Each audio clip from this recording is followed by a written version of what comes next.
Sejalan dengan peningkatan pesatnya pertumbuhan dan perubahan ekonomi dan kegiatan bisnis yang berjalan, perusahaan atau lembaga bisnis selalu berhubungan dengan laporan dan proposal bisnis demi meningkatkan efisiensi dan efektivitas pelayanan dan menjaga kelangsungan hidup dari memulai menjadi pemimpin dalam pasar yang penuh persaingan. Persaingan itu baik dalam bentuk pencapaian maupun prestasi. Perusahaan harus lebih mantap dalam bersaing di dunia bisnis agar tidak tertindas oleh pihak lain. Untuk dapat melakukan kegiatan operasi secara efisien, perusahaan perlu berbagai macam jenis laporan. Laporan mempunyai peranan yang penting dalam suatu organisasi karena dalam suatu organisasi di mana hubungan antara atasan dan bawahan merupakan bagian dari keberhasilan organisasi tersebut. Kerjasama di antara bawahan bisa dilakukan dan dibina melalui komunikasi baik yang berbentuk lisan maupun tulisan atau laporan. Agar laporan tersebut dapat efektif dan efisien, maka seseorang perlu mengetahui bagaimana cara membuat format laporan yang sempurna yang akan bermanfaat baik dalam komunikasi maupun dalam mencapai tujuan organisasi. Dalam suatu organisasi atau perusahaan biasanya diadakan aneka macam program kegiatan guna mencapai tujuan perusahaan tersebut. Dalam kegiatan tertentunya, ada hal yang harus dilengkapi sebagai prasyarat yang dapat memudahkan dalam menjalankan kegiatan yang akan dilaksanakan. Prasyarat yang dimaksud adalah proposal kegiatan. Proposal sebagai rencana yang tersusun rapi akan sangat memudahkan dalam menjalankan kegiatan yang akan dilakukan.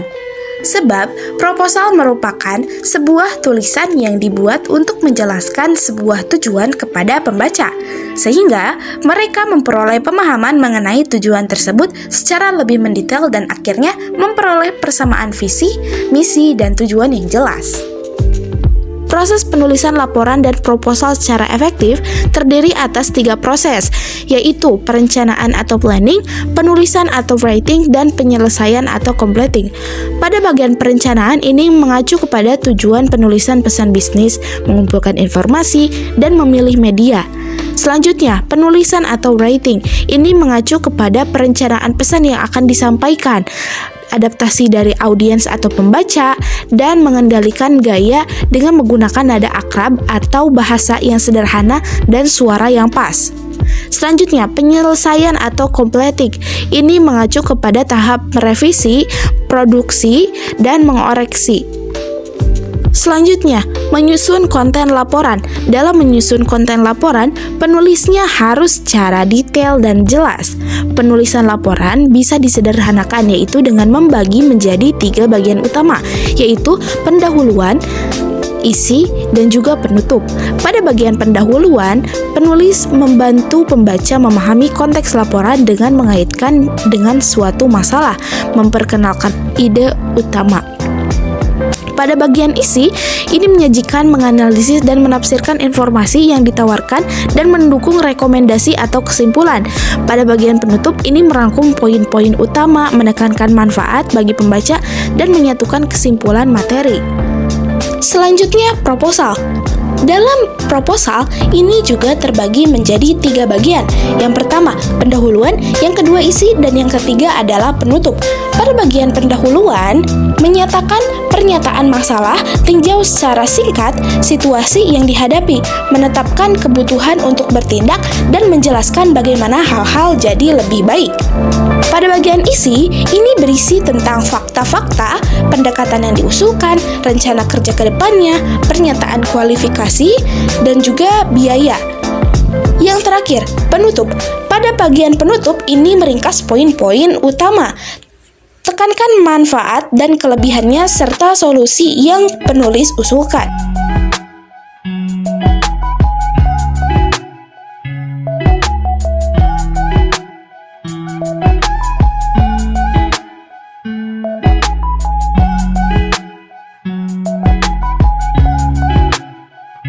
Menulis untuk situs web dan wiki. Merancang konten situs web adalah konten tekstual, visual, atau aural yang ditemui sebagai bagian dari pengalaman pengguna di situs web. Ini mungkin termasuk antara lain teks, gambar, suara, video, dan juga animasi. Di situs web ini seringkali berfungsi dengan cara yang sama seperti laporan keterampilan. Pembaca dapat bersikap skeptis terhadap konten online. Untuk membangun kepercayaan dengan audiens yang dituju, pastikan konten akurat, terkini, lengkap, dan berwibawa, dan sesuai konten untuk audiens global. Situs web yang efektif menggunakan berbagai cara untuk membantu pembaca membaca sekilas halaman dengan cepat, termasuk daftar, warna, huruf tebal, judul informatif, dan ringkasan bermanfaat. Selanjutnya, merancang konten di situs wiki. Wiki adalah cara yang bagus bagi tim dan kelompok lain untuk berkolaborasi dalam produk penulisan, dari artikel singkat hingga laporan panjang dan karya referensi. Wiki memiliki banyak manfaat sehingga membutuhkan pendekatan unik untuk menulis. Wiki biasanya memiliki panduan untuk membantu kontributor baru mengidentifikasikan pekerjaan mereka ke dalam upaya berkelanjutan kelompok. Baik tujuan jangka panjang, sama seperti halnya untuk melakukan dengan blog atau saluran podcast baru. Melakukannya adalah membantu penulis membuat kerajinan yang sesuai pedoman, pengawasan editorial, dan kebijakan keamanan. Jika penulis menambahkan halaman atau artikel ke wiki yang ada, tentukan bahwa bagaimana materi baru ini sesuai dengan organisasi yang ada. Juga pelajari gaya yang disukai wiki untuk penanganan artikel yang tidak lengkap. Nah, berikut ini adalah bagaimana cara bisa mengilustrasikan laporan Anda dengan visual yang efektif. Pertama, tabel. Saat penulis ingin menunjukkan sejumlah besar data tertentu atau potongan informasi, pilihlah tabel untuk membuat data tersusun secara sistematis dan kolom dan baris. Kedua, bagan garis dan bagan permukaan. Bagan garis menggambarkan tren dari waktu ke waktu atau pemplot hubungan dua variabel. Dalam bagan garis yang menggambarkan tren, sumbu vertikal menunjukkan jumlah dan sumbu horizontal menunjukkan waktu untuk besaran lain yang digunakan untuk mengukur jumlah tersebut. Selanjutnya, diagram batang dan diagram lingkaran. Diagram batang menggunakan angka dengan tinggi atau panjang batang persegi panjang, sehingga membuat deretan angka mudah dipahami dengan cepat. Diagram lingkaran adalah alat yang biasa digunakan untuk menunjukkan bagaimana bagan-bagan dari keseluruhan didistribusikan. Meskipun diagram lingkaran populer dan dapat dengan cepat menyoroti bagian dominan dari keseluruhan, diagram lingkaran sering tidak seefektif diagram batang atau tabel. Selanjutnya, visualisasi data. Bagan dan grafik konvensional dibatasi dalam beberapa cara. Sebagian besar jenis hanya dapat ditampilkan sebagai jumlah titik data yang terbatas sebelum menjadi terlalu berantakan untuk ditafsirkan. Selanjutnya, flowchart dan bagan organisasi.